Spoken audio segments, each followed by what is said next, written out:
Mutual फंडमध्ये long टर्मसाठी गुंतवणूक करावी असा सल्ला आपण नेहमी ऐकतो, पण मग कमी कालावधीसाठी गुंतवणूक करायची असेल तर म्युच्युअल फंडमध्ये गुंतवणूक करायची नाही का, असा प्रश्न अनेकांना पडतो। म्युच्युअल फंड केवळ लॉंग टर्मसाठीच आहेत असा अनेक गुंतवणूकदारांमध्ये गैरसमज पसरला आहे। अगदी 7 दिवसांपासून ते 10 वर्षापेक्षा जास्त या सगळ्या कालावधीसाठी म्युच्युअल फंड उपलब्ध आहेत।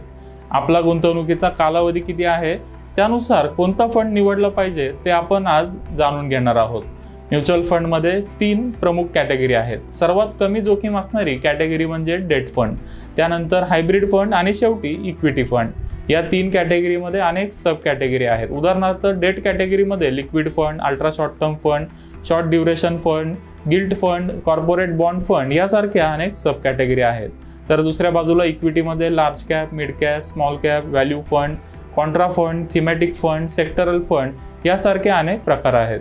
सगळे फंड चांगले आहेत, पण आपल्या गुंतवणुकीचा कालावधी किती आहे त्यानुसार गुंतवणूकदारांनी फंडची निवड केली पाहिजे। असं केलं तर गुंतवणूकदारांना म्युच्युअल फंडमधून नेहमी चांगला रिटर्न मिळेल। जर तुमचा गुंतवणुकीचा कालावधी 1 वर्षापेक्षा कमी असेल तर तुम्ही लिक्विड फंड किंवा अल्ट्रा शॉर्ट टर्म डेट फंडमध्ये गुंतवणूक करू शकता। यामध्ये भांडवल बुडण्याची भीती कमी असते, तसेच व्याजदरांमध्ये होणाऱ्या चढ उताराचा या फंडवर फारसा परिणाम होत नाही। तुमच्याकडे 1 ते 5 वर्षाचा कालावधी असेल तर तुम्ही मीडियम ड्युरेशन किंवा लॉंग ड्युरेशन फंडमध्ये गुंतवणूक करू शकता।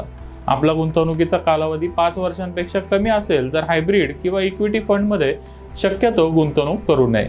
आपल्याकडे कमी कालावधी असेल आणि आपण इक्विटी किंवा हायब्रिड फंडमध्ये गुंतवणूक केली आणि मार्केटमध्ये नेमकी त्यावेळेला काही कारणास्तव पडझड झाली तर आपले पैसे अडकून बसतील।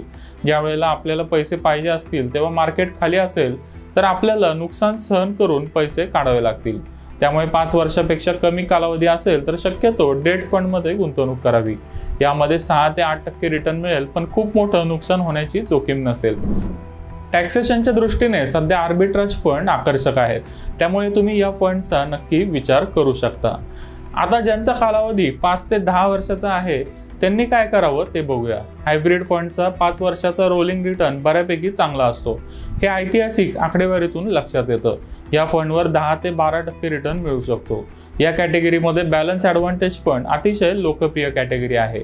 हे डायनॅमिक हायब्रिड फंड आहेत जे शेअर मार्केट खाली आलं की इक्विटी ॲलोकेशन वाढवतात आणि मार्केट वर गेलं की प्रॉफिट बुकिंग करतात। त्यामुळे मध्यम जोखीम घेऊन गुंतवणूकदारांना 10 ते 12% रिटर्न मिळवता येतो। ज्यांना मुद्दलीवर कोणतीच जोखीम घ्यायची नाहीये ते गुंतवणूकदार मुद्दल डेट फंडमध्ये गुंतवू शकतात। त्यावर मिळणारं व्याज दर महिन्याला SIPच्या माध्यमातून बॅलन्स ॲडव्हान्टेज फंडमध्ये गुंतवलं तर मुद्दलीवर कोणतीच जोखीम न घेता FD पेक्षा जास्त व्याज मिळवता येईल। तसेच 5 ते 10 वर्षाचा कालावधी असणारे गुंतवणूकदार मल्टी ॲसेट ॲलोकेशन फंडमध्ये गुंतवणूक करू शकतात। हे फंड शेअर्स, बॉन्ड्स, सोनं यासारख्या विविध ॲसेट्समध्ये गुंतवणूक करतात। आता ज्यांचा गुंतवणुकीचा कालावधी 10 वर्षापेक्षा जास्त आहे ते गुंतवणूकदार इक्विटी फंडच्या माध्यमातून चांगला रिटर्न मिळवू शकतात। इक्विटी फंड रिस्की असतात हे आपण नेहमी ऐकतो, पण रिस्क म्हणजे नक्की काय हे आपण समजून घेतलं पाहिजे। इक्विटी मार्केट किंवा फंडमध्ये 2 रिस्क असतात। पहिली रिस्क म्हणजे शेअर मार्केट कधीही 50 ते 70% खाली येऊ शकतं। 1992, 2001, 2008 आणि 2020 मध्ये शेअर मार्केटमध्ये 40 ते 70% पडझड झाली। दुसरी रिस्क म्हणजे सलग 5 वर्ष या कॅटेगरीमध्ये टाइम करेक्शन होण्याची भीती असते। टाइम करेक्शन म्हणजे मार्केट खालीही जात नाही आणि वरही नाही। या दोन्ही रिस्कवर मात करायची असेल तर 10 वर्षापेक्षा जास्त कालावधीसाठी SIP करणं हा सर्वोत्तम पर्याय आहे।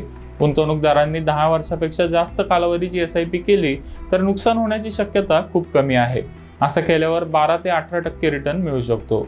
हे बोलणं सोपं आहे, पण करणं अवघड आहे। SIP चालू केल्यावर सुरुवातीचं काही वर्ष चांगला रिटर्न नाही मिळाला तरी टिकून राहणं महत्त्वाचं आहे। सुरुवातीचे काही वर्ष कदाचित चांगला रिटर्न मिळणार नाही, मात्र लॉंग टर्ममध्ये इक्विटी फंडमध्ये चांगला रिटर्न नक्की मिळतो, हे ऐतिहासिक आकडेवारीतून सिद्ध झालंय। त्यामुळे तुम्ही तुमचा गुंतवणुकीचा कालावधी लक्षात घेऊन म्युच्युअल फंडमध्ये गुंतवणूक केली तर तुम्हाला म्युच्युअल फंडमध्ये कधीच नुकसान होणार नाही।